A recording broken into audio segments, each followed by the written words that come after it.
Here we go. Metazoo booster box, 36 packs of phenomenal Metazoo action. Right, let's get going. So, got a couple of things to talk about today. We've got print runs. We've got Metazoo itself and some announcements to make. And yeah, let's just get straight into this. So there's no box toppers in this one.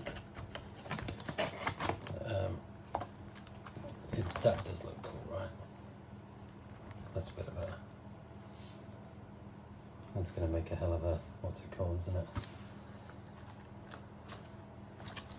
Hell of an introduction there. Right, let's get straight into it. So, what is happening in the Metazoo market? So we've got, ooh, hello, water submergence. Okay, starting off with a bang there.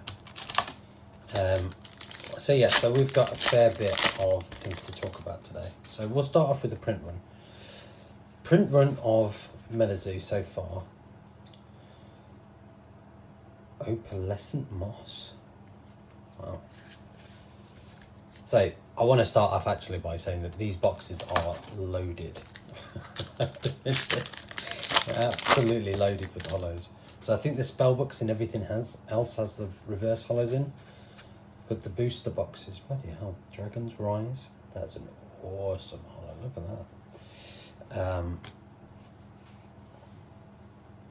put these up a bit here. There you go. Yeah, but the booster boxes seem to have loads of holos in them, which I think from a financial perspective makes the booster boxes better. However, the static snowflake, full holo, it's amazing.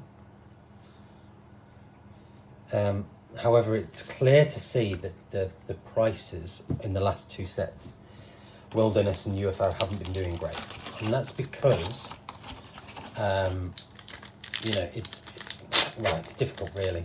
The print runs were about 100,000 for both of them, which, if you consider a game that's only been out for 2 years, is, in my opinion, this is just going to be full holos all day long, I think. Which is, in my opinion, the wrong approach that the company took, because I think it saw itself in quite a lot of growth, people enjoying the game. It assumed that it wanted to make loads, you know, a lot of the booster boxes available. And unfortunately, the financial impact of the large print runs has pushed specifically LGSs away, and LGSs are the lifeblood of any game. Yeah, water submergence, the second one there. Are the lifeblood of any game, but they've got to make money in order for them to stay alive. So if you imagine a normal LGS will be able to buy this booster box from a distributor for $70. If they, you know, can't seem to sell them, Van Meter Visitor, this looks really cool, these holos. If they then cannot sell that on places like, you know, eBay, a TCG player, or, well, which is the same thing now, right? Then unfortunately,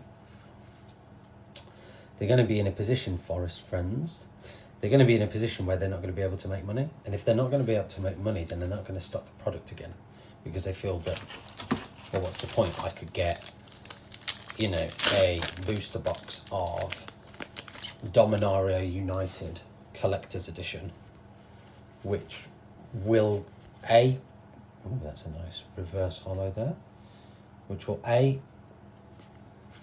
you know, keep its, you know, I don't think that it's going to dip. I think they're going to make more money off it. So it's about where they park their capital. And I think the 100,000 print run is just not in any way sustainable for LGSs to make money off it. And that in turn damages the playability of the card game. Now, the opposite to that, or the counterpoint to that, is that more people can get access to the game and play it. You know, so if you go and have a look on the internet, you know, a $70 booster box of anything is not bad.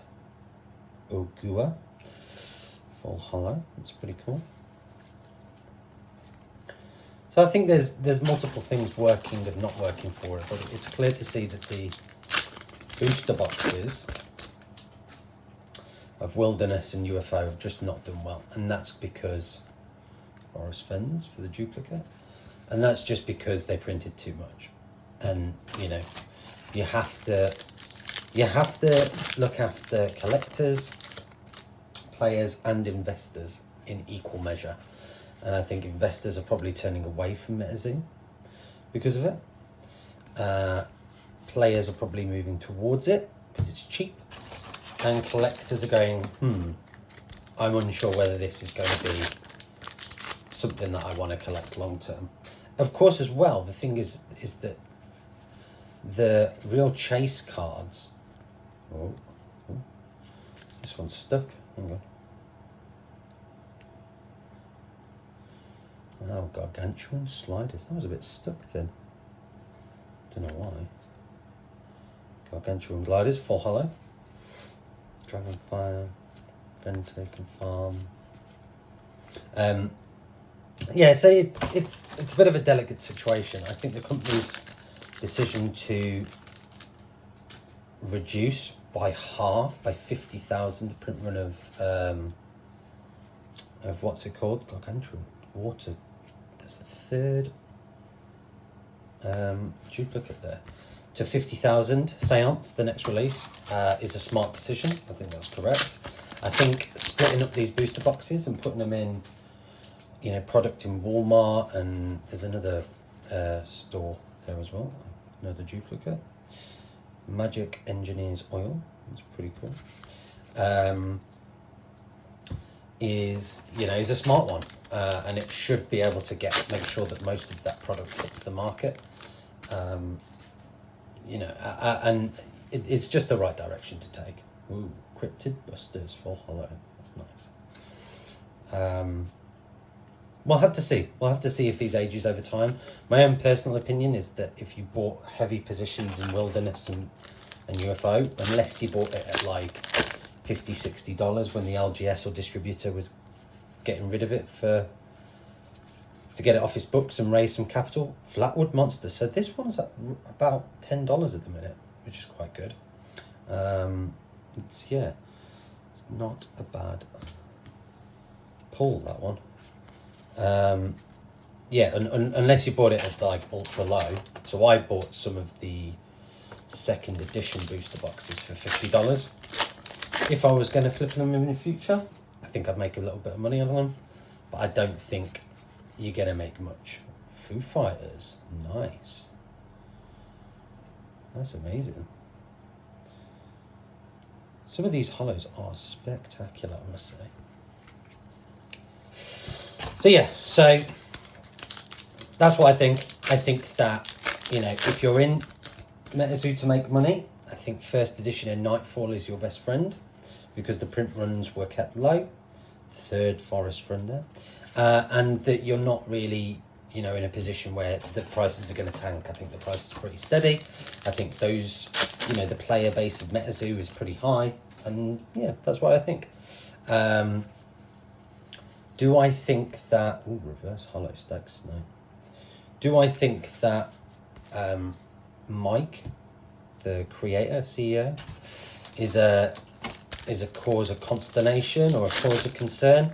No, not really. I think, people are naturally going to be upset by anything you do. I remember in the 90s, okay, so this is the hit from UFO. A massive hit, actually, as well. I think this goes for about $55, which is tremendous. So after the serialized cards, which come in at the bottom there, the neutrality totality aura and the what was the aura in Wilderness? I can't remember, but the aura in Wilderness come in as the most expensive cards in the set. The reason is that you can fatigue the aura any time to generate 2 aura. So, you know, if you imagine this is like magic, you can fatigue this to create 2 mana at any time. So you'd tap it, which is fatigue, and it would generate 2 aura. So, you know, this is a massive card for the game. And I'm chuffed I've just pulled it, actually. So yeah, the serialized cards make it good. Oh, that was the point I was trying to make earlier, is that serialized cards are too hard to get for the average collector. So the average collector will buy 1 to 2 boxes, crack it open, and then, you know, go for singles after that. Oh, we've got another card that's stuck.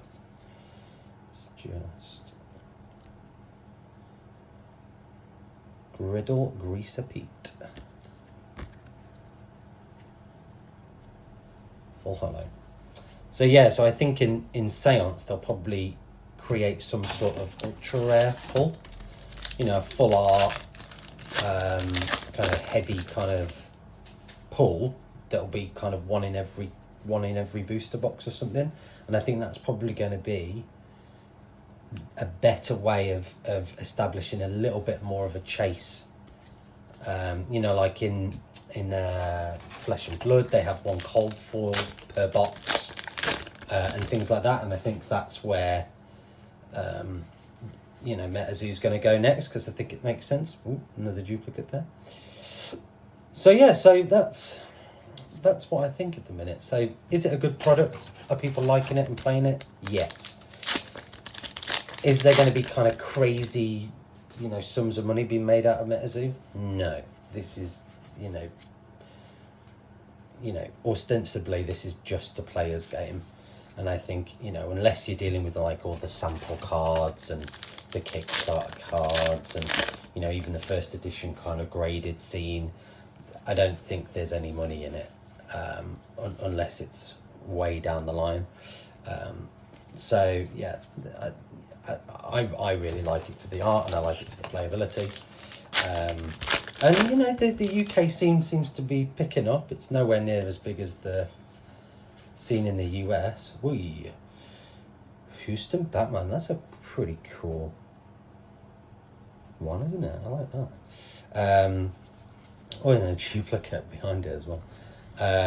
Yeah, so do I think that UFO is going to continue to do well? Yeah, I really do, actually. It's really important that Metazoo gets a hold of the scene in Europe. Castigan, this is the one I was on about earlier that looks absolutely awesome.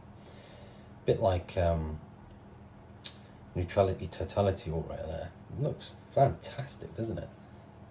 I'm running out of room here.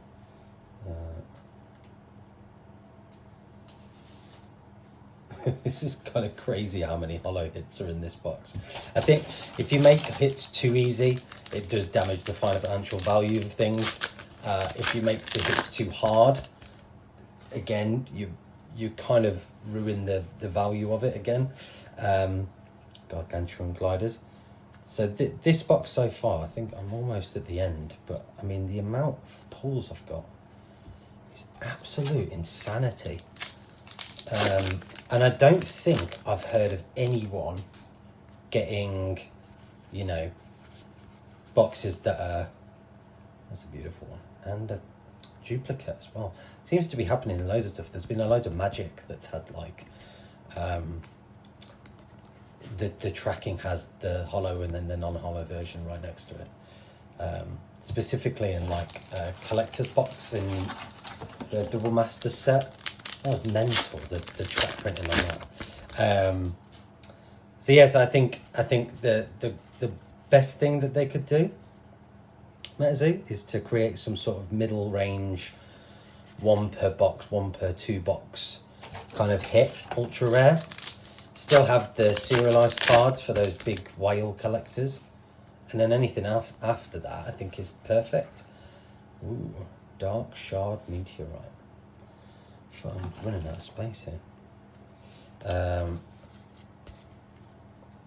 So yeah, reduction in print runs, good.